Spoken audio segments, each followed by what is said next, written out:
Arts College in Chennai City. Chennai College of Arts and Science. OMR Karapakam, Chennai. For more details, www.chennaiartscollege.com. Mega TV நேயர்களுக்கு அன்பு வணக்கம். மகளிர் நலம், பெண்களுக்கான பல பிரச்சனைகளை பற்றி பார்த்துட்டு இருக்கோம். இன்று நம்ம சமுதாயத்தில் இருக்கிற ஒரு முக்கியமான விஷயம், இது ஒரு முக்கியமான விஷயங்கிறத விட வருந்தத்தக்க விஷயம் தான் சொல்லணும். ஏன்னா இன்று பெண் குழந்தைகள், அதாவது ஒரு அடலசன்ட், 18 வயது கீழ் உள்ள பெண்கள் கர்ப்பமாவது, டீன் பிரெக்னன்சி. இந்த டீன் பிரெக்னன்சி என்பது ஒரு பெண்ணின் வாழ்க்கையில் ஏற்படுற ஒரு முக்கியமான மேஜர் பிரச்சனை. ஏன்னா 18 வயது கீழே ஒரு பெண்ணால் குழந்தை பேர் பெற முடியுமா? குழந்தை பேர் பெற முடியும், ஆனால் ஒரு தாயாக முடியுமா? இவங்க ஒரு சரியான தாயாக இருப்பாங்களா? அவங்களுடைய உடல், மன ஆரோக்கியம் எல்லாவற்றிலும் அந்த குழந்தை வளர்ப்பு, அவங்களுக்கு தங்களை தாங்களே பாதுகாக்கிறது, இந்த மாதிரியான எல்லா விஷயங்களையும் அவங்க தயாரில் இருப்பாங்களா? இந்த மாதிரியான பல கேள்விகள் இந்த பெண் ஒரு 18 வயதுக்கு கீழே கர்ப்பம் தரிக்கும் பொழுது எல்லாருக்கும் ஏற்படுற உணர்வு. ஆனால் இன்றைக்கி 18 வயசுக்கு கீழே நீங்கள் இந்த பெண் கர்ப்பம் தரிக்கலாமான்னு கேட்குறீங்க. ஆனால் இன்னும் நம்ம சமுதாயத்தில் எவ்வளோ பேர் கர்ப்பமாக இருக்காங்க? நிறைய பேர். கிட்டத்தட்ட இன்றைக்கி உலக சுகாதாரம் யூனிசெஃபோட டேட்டா படி எடுத்தால் உலக அளவில் 1.3 1.4% அடலசன்ஸ் 18 வயது கீழே கர்ப்பமாக இருக்காங்க. இன்றைக்கி அடலசன்ஸ் தான் உலகத்தில் 2/3 பாப்புலேஷன் சொல்கிறாங்க. இந்த 2/3 பாப்புலேஷனில் 1.5%ங்கிறது எவ்வளோ பெரிய விஷயம். எத்தனை மில்லியன் உலக அளவில்னு பார்க்குறோம். நம்ம இந்தியாவில் என்னங்க இருக்குது?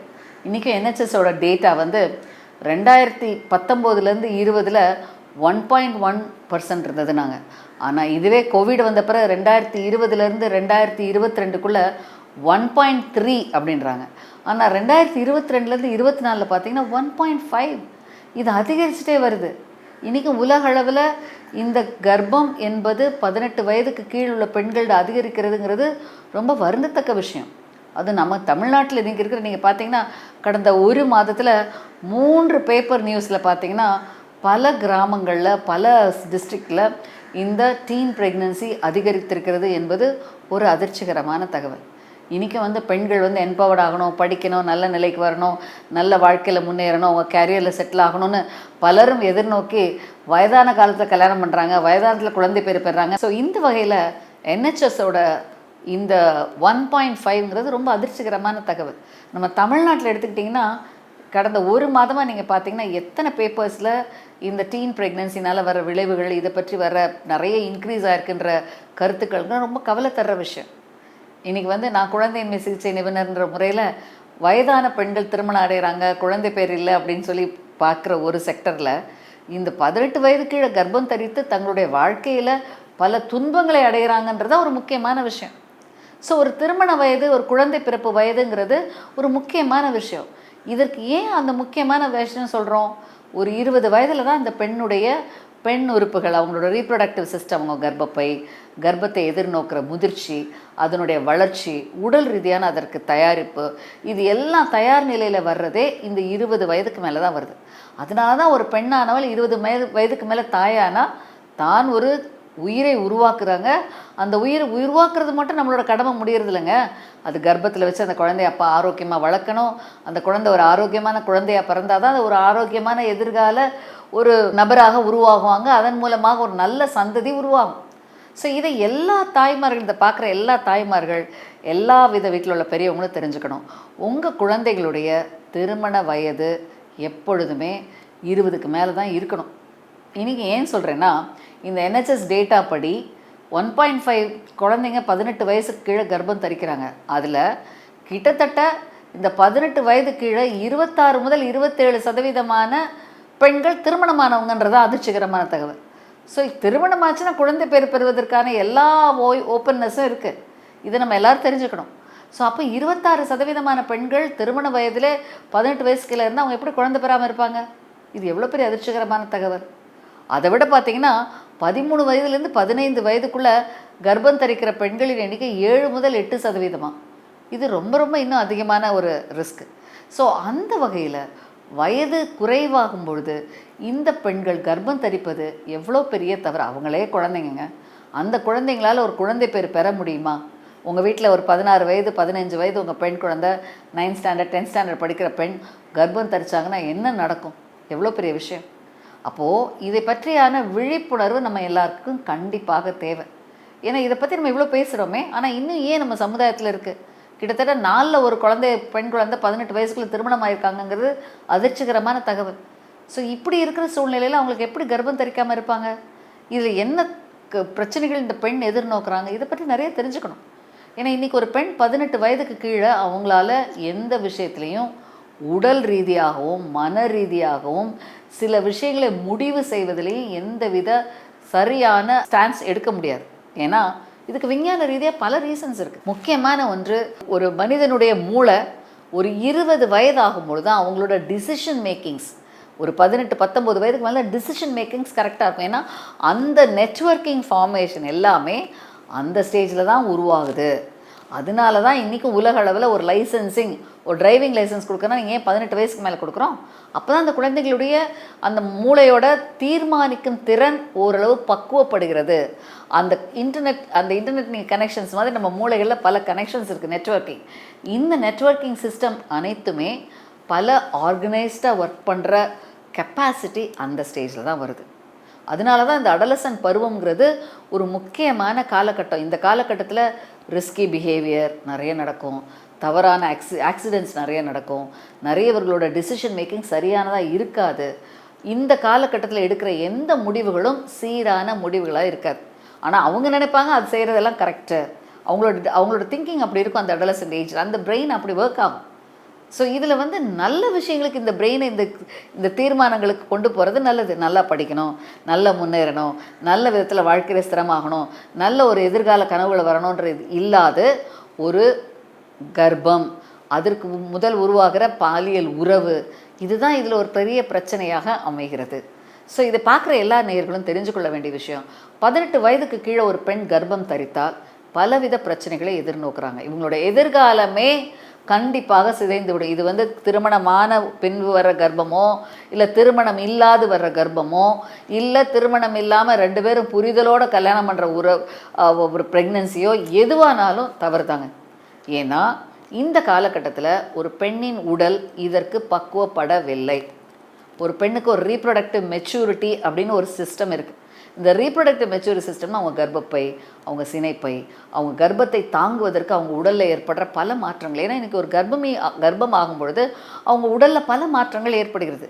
என்னென்ன மாற்றங்கள்னு பார்த்திங்கன்னா நிறைய விஷயங்கள் இருக்குது. ஒன்று, அவங்களுடைய ஹார்ட் மெச்சூர் ஆகணும், கிட்னி மெச்சூர் ஆகணும், லங்ஸ் மெச்சூர் ஆகணும், அவர்களுடைய சர்க்குலேட்டரி சிஸ்டம், ரத்த ஓட்டங்கள் மெச்சூர் ஆகணும், அவங்களுக்கு உருவாகிற நஞ்சு உருவாகும் போது கர்ப்பப்பையில் ஏற்படுற ரத்த ஓட்டங்கள் மாறுபடணும். இதெல்லாம் சில மாற்றங்கள் தேவை கர்ப்பத்தை எதிர்நோக்குவதற்கு. ஸோ அந்த மாற்றங்கள் அனைத்துமே ஒரு பெண்ணுக்கு ஒரு 18 வயதுக்கு மேற்பட்டு தான் உருவாகிறது. அதனால தான் இந்த டீனேஜ் ப்ரெக்னென்சியில் நிறைய காம்ப்ளிகேஷன்ஸ் வருது. என்னென்ன காம்ப்ளிகேஷன்ஸ் வரலாம்? அபார்ஷன் ஆகலாம், குறை பிரசவம் ஆகலாம், குறைந்த எடையுள்ள குழந்தை பிறக்கலாம், எடை குறைவாக வளர்ச்சி குறைபாடு குழந்தைகள் வரலாம், உருச்சிதைவு, அதாவது சில அனாமலிஸோட குழந்தை பிறக்கலாம், குறை மாதத்தில் பிரசவ வலி ஏற்பட்டு குழந்தை பிறப்பு ஏற்படலாம். பல பெண்களுக்கு இந்த காலகட்டத்தில் சிசேரியன் செக்ஷன்ஸ், அறுவை சிகிச்சை முறைகளில் பிரசவமாகலாம். நார்மல் டெலிவரிக்கு ஆவதற்கான தயார் நிலையில் அவங்களுடைய பெண் உறுப்பு உருவாகுவதில்லை. மற்றும் கர்ப்ப காலத்தில் பெண் எதிர்நோக்கிற சில காம்ப்ளிகேஷன்ஸ், குறிப்பாக ரத்த அழுத்தம், அதாவது ப்ரெக்னன்சி இன்டியூஸ் ஹைப்பர் டென்ஷன் சொல்லுவோம். இந்த பிஏஹெச் வர்றதுனால இந்த பெண்களுக்கு என்ன ஆகும்? கிட்னி ப்ராப்ளம் வரலாம், ரத்த அழுத்தம் அதிகமாகி ஹார்ட் ஃபெயிலியர் வரலாம், இன்னும் அதிகமாகி வலிப்பு நோய்கள் ஏற்பட்டு உயிருக்கு ஆபத்தான நிலை கூட ஏற்படலாம். இது கர்ப்ப காலத்தில் சொல்கிறோம், கர்ப்பத்தில் வர பிரச்சனைகள் சொல்கிறோம். இது எல்லாமே ஒரு 20 வயது கடந்த பெண்ணுக்கும் ஒரு 18 வயது கீழுள்ள பெண்ணோட கர்ப்பத்தையும் கம்பேர் பண்ண டேட்டாவில் இதெல்லாம் ப்ரூவ் பண்ணப்பட்ட ஃபேக்ட்ஸ். அப்போ இந்த பெண் ஒரு கர்ப்பத்தில் எதிர்நோக்கும் போது அவங்க உயிருக்கே ஆபத்தான நிலை கூட ஏற்படுகிறது. அதனால தான் இன்றைக்கும் ஒரு பெண் குழந்தை 18 வயதுக்கு மேலே கர்ப்பம் தரிக்கும் போது அதனால் ஏற்படுற காம்ப்ளிகேஷன்ஸில் உயிரிழப்பு, அவங்கள கர்ப்பப்பை பழுதாகி பிற்காலத்தில் குழந்தை பேர் பெறுவதற்கான வழிமுறை இல்லாத நிலை ஏற்படுகிறது. இன்றைக்கி இவங்க இதில் எதிர்நோக்கிற அபார்ஷன்ஸ்னால இன்றைக்கி ஒரு கர்ப்பத்தை கண்டினியூ பண்ணுறது ஒரு விஷயம், ஆனால் இந்த கருக்கலைப்பு அப்படின்னு போய் இந்த சின்ன வயதில் கருக்கலைப்பு செய்யும் பொழுது இதனால் ஏற்படுற பாதிப்புகள்னால கர்ப்பப்பை பழுதாகிறது, கருக்குழாய் அடைப்பாகிறது, பின்பு கர்ப்பம் தரிப்பதற்கு வழிமுறை இல்லாத நிலையில் கர்ப்பப்பை பழுதாகவும் செய்கிறது. பின்னால் குழந்தையின்மையினால் பாதிக்கப்பட்டு அதனால் ஏற்படுற பெரிய ஒரு பிரச்சனையோட சமுதாய ரீதியில் கஷ்டப்படுறாங்க. ஸோ உடல், மனம், சமுதாயம், அவங்க குடும்பம், அவங்களுடைய எதிர்காலம் எல்லாமே இதில் பாதிக்கப்படுது. ஸோ அந்த வகையில் பாதிப்பு உருவாகிற விஷயத்த கண்டிப்பாக நம்ம தடுக்கணும். ஸோ ஏன்னா இந்த 18 வயதுக்கு மேலே அந்த பெண்ணால் குழந்தை பேரை எதிர்நோக்க முடியாது.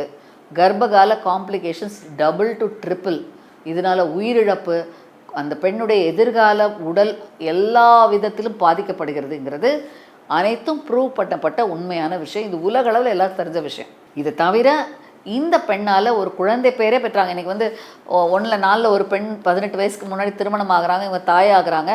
அப்போ இவங்களோட குழந்தை வளர்ப்புங்கிறது ஒரு பெரிய சேலஞ்ச். இவங்களால் நல்ல குழந்தையை வளர்ப்பதற்கான அறிவும் திறனும் இருக்காது. அவங்க ஒரு குழந்தை பேர் பெற்றால் மட்டும் போதும். அந்த குழந்தையை வளர்த்தா அவங்களுக்கு வளர்ப்புக்கு சீரான முறையில் மெச்சூரிட்டி வராது. ஒரு குழந்தையை எப்படி கண்காணிக்கணும், எப்படி அதுக்கு பால் ஊட்டணும், எப்படி அதை பாதுகாக்கணும், எப்படி அதை வளர வைக்கணும், எப்படி அந்த குழந்தைக்கு படிப்பு கொடுக்கணும், எப்படி அந்த குழந்தையை வளர்க்கணுன்ற விஷயம் கூட இந்த பெண்ணுக்கு தெரியாது. ஏன்னா அவங்களே ஒரு குழந்தை. ஸோ இந்த வகையில் ஒரு முதிர்ச்சி என்பது இல்லாத நிலை இருக்குது. ஸோ எல்லா விதத்திலையும் பாதிக்கிற இந்த பிரச்சனை இன்னும் சமுதாயத்தில் அதிகரித்து வருகிறது. ஏன்? அதை பற்றி சரியான விழிப்புணர்வு இல்லை. இன்றும் பருவம் அடைந்துட்டால் அந்த பெண்கள் உறவுக்கு தயாராகிறாங்க, குழந்தை பேருக்கு தயாராகிறாங்கன்ற விஷயமே நிறைய பெண்களுக்கு தெரியல. நான் ஒரு ஸ்லம்மில் போய் இதை பற்றி ஒரு டேட்டா குறிப்பேங்க. இதில் வந்து நாங்கள் ஒரு பெரிய ஃபுல் ஸ்டாப் கேம்பெயின் ஒரு கேம்பெயின் பண்ணோம். அந்த கேம்பெயினில் இதை போய் ஒரு ஆய்வு செய்யும் பொழுது ஒரு பெண் 16 வயதில் ஒரு குழந்தையோடு வர்றாங்க.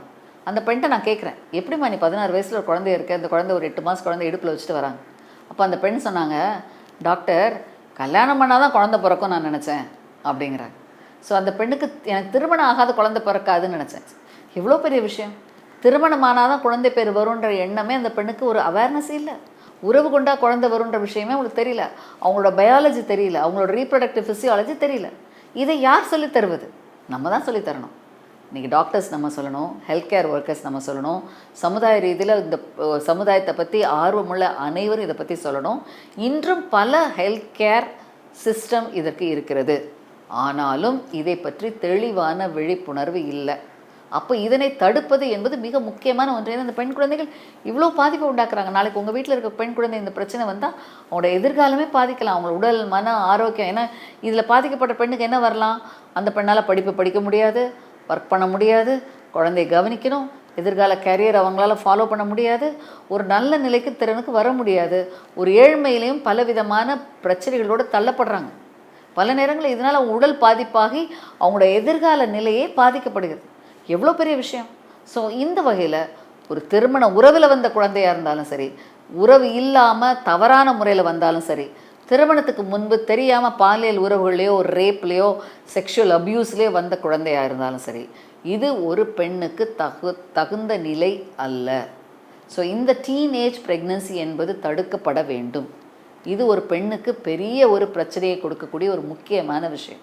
இதற்கு அடிப்படையான ஒன்று அறியாமை, 2 இதை பாதுகாப்பது பற்றி தெரியாத நிலை. ஒருவேளை இந்த மாதிரி ஒரு பிரச்சனை வந்தால் இதை எப்படி எதிர்நோக்கணும்னு தெரியற வழிமுறைகள் இல்லாதது. அது அம்மா அப்பாவுக்கும் இல்லாமல் இருக்கலாம், அந்த குழந்தைங்களை அந்த பெண் குழந்தைகளுக்கும் தெரியாமல் இருக்கலாம். அதில் இன்வால்வ் ஆகிற 2 டீம், அதில் 2 பேர் இன்வால்வ் ஆகலாம், அதுவும் தெரியலாம். இது சட்டப்படியான ஒரு தவறான விஷயம் கூட தெரியல. இதில் முக்கியமான ஒன்று வருது பாக்ஸோ. இந்த பாக்ஸோவில் இவங்க 2 பேர் ஜெயிலுக்கே போகலாம். அதில் இன்வால்வ் ஆகிற ஆண் அவன் எந்த வயசாக இருந்தாலும் அந்த பெண்ணுக்கு கர்ப்பத்தை உருவாக்கின ஆணுக்கு பாக்ஸோ மூலமாக ஜெயிலுக்கு போகலாம். இது நிறைய அறியாமை இன்றும் இருக்கிறது. இதற்கான தீர்வு என்ன? இதற்கான வழிமுறை என்ன? அடுத்த நிகழ்ச்சியில் காணலாம். Best Arts College in Chennai City. Chennai College of Arts and Science. OMR Karpakkam, Chennai. For more details, www.chennaiartscollege.com.